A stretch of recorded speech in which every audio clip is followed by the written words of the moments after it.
welcome back to Amity Bloom. My name is Nazi, and today is another project, and this time we're creating a junk journal.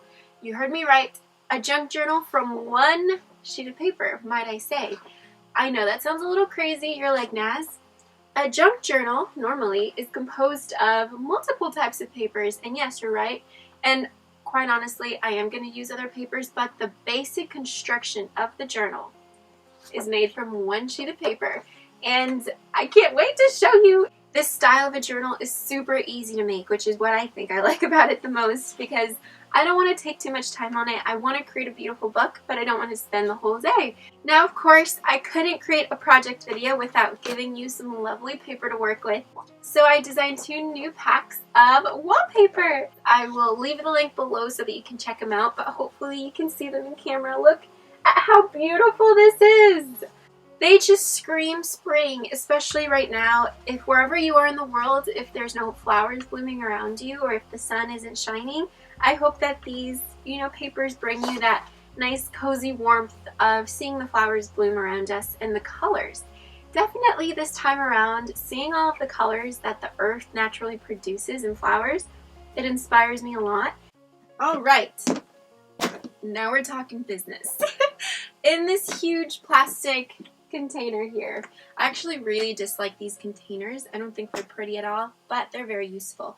In here I keep like my 12.5 by 12.5 papers, and let's be honest, I keep a lot of papers in like different little nooks and crannies in my room, but this one in particular, it's mainly thick card or cardstocks that I like to create bases for journals or for certain projects. So I found my 12.5 by 12.5 inch paper. This is traditional scrapbook paper.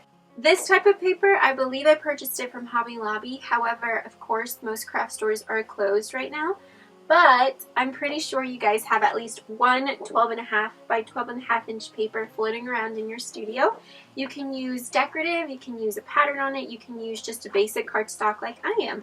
So you could do 2 things. You can use a naked base. Naked, that sounds so naughty.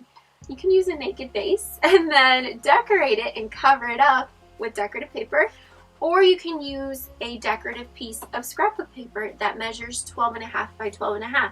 The type of junk journal that we're going to be creating today is more of a modern alternative, a lot smaller, and in my opinion, less intimidating to those of you who are maybe new to the junk journal community or new to making journals. Or if you're lazy, you can make this journal in less than an hour and you have that same mojo, that same experience of creating a journal, but just a lot easier. I love projects like these because they're great for people that are coming into the community who don't necessarily know how to create a journal, who are very intimidated by having a book with 40 pages to fill out or to create. You need to do some other folds and a couple of cuts in there so that we create our junk journal. So I'm going to take you to my working desk so that I can show you close up exactly what I'm doing and that you get an idea for how easy and simple it is to create a junk journal from one piece of paper. So here is my paper. You can see where we folded it in half and we creased it. Now the next thing that you want to do is you want to fold this piece in half again, just like this.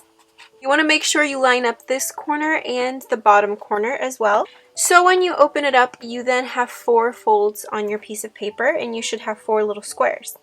Once you have done this, you then want to fold within those squares.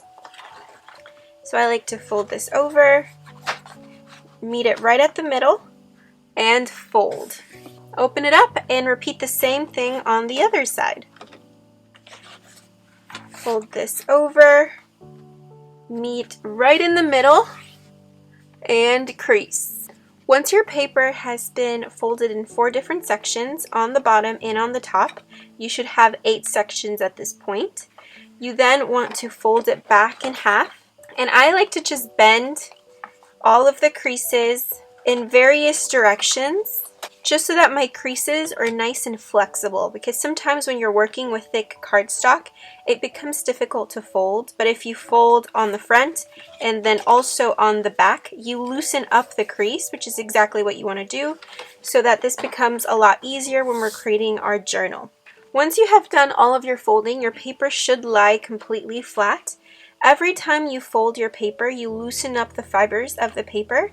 Once you have reached this point, you want to cut the two parts in the middle of the paper. I want to make sure that you guys can see this line through the camera. So right where I have marked it is where you're going to start cutting. You just want to cut these two intersections. To cut your paper, you can use an X-Acto knife or some scissors. So if you are working with an X-Acto knife, all you want to do is come in with your knife and follow the crease. You can keep going back and forth until you perforate your paper, until you get a nice little slit in your paper just like this. If you only have scissors, you can very carefully use part of your scissor to score your paper. However, that can be pretty dangerous since you are working with open blades. So what I like to do is fold my paper in half and then just pierce it a little tiny bit, just enough to give you a little opening that you can then slide your scissors through and cut. Now, regardless if you used your scissors or your X-Acto knife, this is how your paper should look like, with the slit right in between those two sections of your paper. You then want to fold your papers just like you did in the beginning, right in the middle. And then you want to lift your paper straight up, making sure that you can see that visible cut that you have created previously. And you want to firmly hold the left side as well as the right side and push inwards, just like this. So you are essentially connecting your points right in the center to create a cute little cross. You want to choose the bottom or the top to fold your papers inward, creating kind of like a little sandwich. I always like to fold on the bottom. And then with this piece that's left over, I then like to take my scissors and cut along the side of the paper. If we didn't trim that edge, we would only have one piece of paper that would be connected, and we wouldn't have a back cover or a front cover to our journal. We would just have one individual piece of paper that would then have to be folded. But this is why we cut it, so that we have a back cover as well as a front cover. You have your front cover that we are going to decorate. You have your inside pages, front and back, and then you have your back cover. Now for the inside pages, as you can see, two of them have this opening. Since this is coming from one sheet of paper, you will have two pieces of paper that will have a little opening. If you have a sewing machine, pass this through your sewing machine, or you can use washi tape glue to just close these two corners together, and you close up that edge to create a cute little pocket. So now that you have your journal base completely finished, you want to choose your paper to decorate the front and the back cover. I am going through my selection of digital wallpapers, and I think I might choose this one as it reminds me of my little bouquet that I have over here. And what you want to do once you have chosen your piece of paper is you want to measure the height of your little journal. My journal measures 6 inches, and that is because I used a 12 by 12.5 inch piece of paper. Choose where you want your paper to be cut out. I'm going to choose right in the center. I'm going to take my pen and I'm just going to mark it so that I can take my piece of paper to my paper trimmer and cut it in a straight line, and then we can adhere it to the cover. If you don't have a paper trimmer, you can also just fold your paper, crease it, and then cut with some scissors.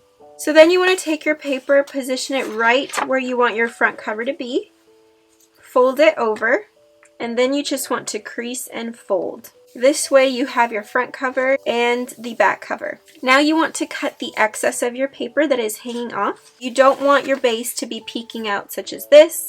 You don't want it to be peeking out from the sides, from the bottom, or from the edges. You want it to fit nicely right inside of your paper. Now what you want to do is attach the cover to your base. So you want to add glue on the front portion of your base as well as the back. I would recommend either a glue stick such as an Uhu stick, or this adhesive that works with paper and fabric. It's called Fabrifix. And you want to apply your adhesive to the corners of your base as well as the inside. Position it right on the edge. Now that you have your front base adhered to the front cover of your decorative paper, we're going to add either a fabric spine or a different type of wallpaper to make the spine stand out. Take your scissors and cut right along the edge of your base to cut off the excess of your cover. Just like this.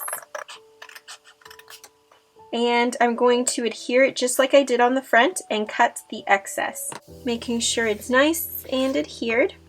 When you are gluing the back cover to your base, you want to make sure that both the front and the back meet on the edges. So this is the strip of fabric that I have chosen for my spine. I really like the color, and it has a really nice tile print that I think goes really well with the graphic print that we chose for the cover. So what you want to do now is apply glue on the side of your front cover and on the side of your back cover. You don't want to apply any glue on the spine. Since it is going to be a flexible spine, you don't need any adhesive.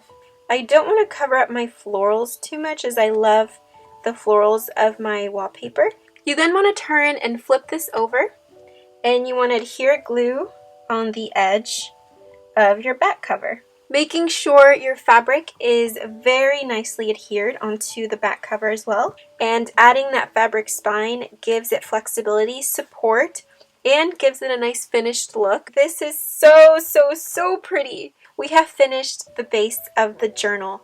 All that's left to do is decorate the inside and enclose those little areas to create pockets, and that's exactly what we're going to be doing for part 2. I take you through decorating the entire journal, page to page, pocket to pocket, and we're going to have a beautiful finished junk journal that we can look back and treat it as an art book, treat it as a memory capsule. It is absolutely easy to make.